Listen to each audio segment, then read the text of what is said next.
इस संसार में शरीर संबंध की लेकर जहां तक प्रियता है, इसी में सब कुछ आ गया। शरीर संबंधी विषय, शरीर संबंधी रिश्तेदार नातेदार, जननी जनक बंधु सुत धारा, तन धन भवन सुहृद परिवारा, सब कुछ इसी में आ गया। गोस्वामी जी कह रहे हैं शरीर के संबंधी, चाहे वो विषय हो, संपत्ति हो, चाहे वो कोई जन रिश्तेदार नातेदार कोई भी हो, मेरा प्रेम, मेरा विश्वास, मेरा संबंध किसी से न रह जाए, केवल सब जगह से समेटकर वो आपके चरणों में हो जाए। आहा, एकमात्र आपके चरणारविंद में समिट करके हो जाए, ना किसी से हमारा प्रेम हो, ना किसी पर हमारा विश्वास हो, ना किसी से हमारा संबंध हो। प्रेम और विश्वास और संबंध केवल आपके श्री चरणों से हो, हमारी ये विनती है। ऐसी विनती को स्वीकार कर लीजिए। जो उपासक प्रभु के चरणारविंद का इस कोटि से आश्रय ले लेता है,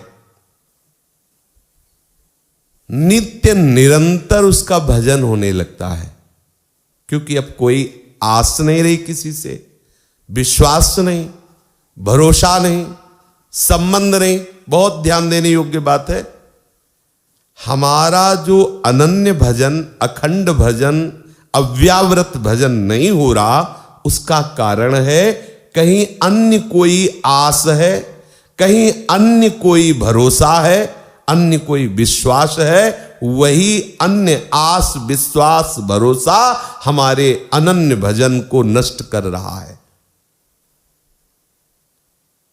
जिसका एकमात्र प्रभु से आशा, एकमात्र प्रभु पर विश्वास, एकमात्र प्रभु से संबंध है, भरोसा है, उसका अनन्य भजन शुरू हो जाता है। वो अनन्य भजन करता है,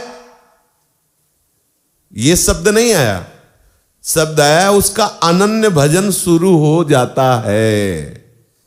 ये अनन्य भजन की वृत्ति आपके अन्य आश्रय छोड़ने से, प्रभु की कृपा से आई है, समझ लीजिए।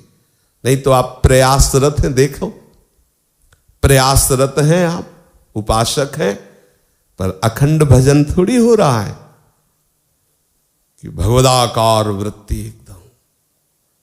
चाहे आप चल रहे हैं, या आप व्यवहार में हैं, या बैठे हैं, पड़े हैं, सो रहे हैं, या जग रहे हैं, ऐसा होता है।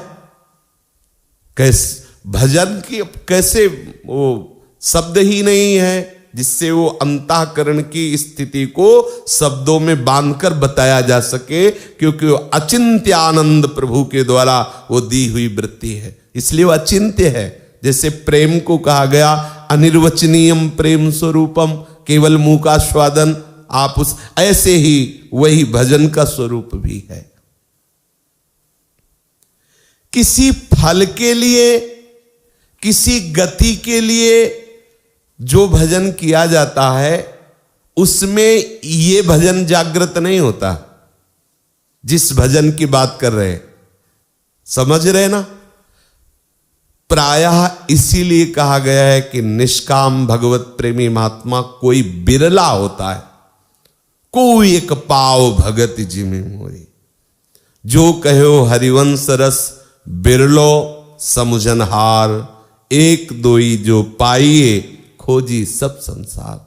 तो आप कह सकते हैं कि एक दो की बात कही जा रही, बहुत लोग भजन कर रहे हैं, बोले वो आत्म सुख के लिए कर रहे हैं।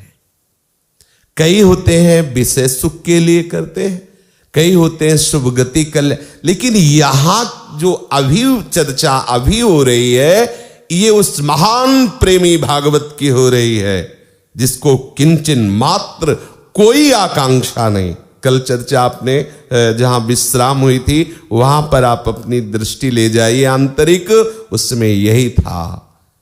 भजन केवल भजन के लिए हो रहा है, भजन का फल कल्याण मोक्ष परम पद, कोई ऐसी आकांक्षा उसके हृदय में नहीं है।